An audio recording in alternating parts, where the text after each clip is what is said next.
اسعار ركيب وصيانه الياباني. الفيديو ده معمول للناس اللي قالت لك لو جبنا مكنه ياباني يعني هتبقى مصروفها عامل ازاي. اخويا ديش اهو ركيب قديم من زمان قوي، زمان قوي، من 2012 هو بيركب ياباني. اخويا ديشا دلوقتي انت بتغير زيت بكام؟ 700 شركه موتل 700. يعني ال 700 بيعملوا في رينج ال 1000 جنيه ولا حاجه. 1000 جنيه. تحط فلتر ايه؟ عربيات ولا موتوسيكلات؟ لا موتوسيكلات طبعا. بكام بتجيبه؟ 500 جنيه كده. 500 جنيه كين صح؟ كين. محترم.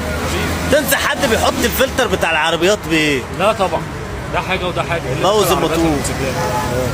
شغلها ما تجيش يعني. بتحط بأمانة ربنا بتحط بكام بنزين في اليوم للمكنة؟ يعني في رينج من 50 ل 65 كده يعني. كل يوم؟ كل يوم. ياباني. يودوك بقى ويجيبوك؟ هنروح لحد المنظره وارجع.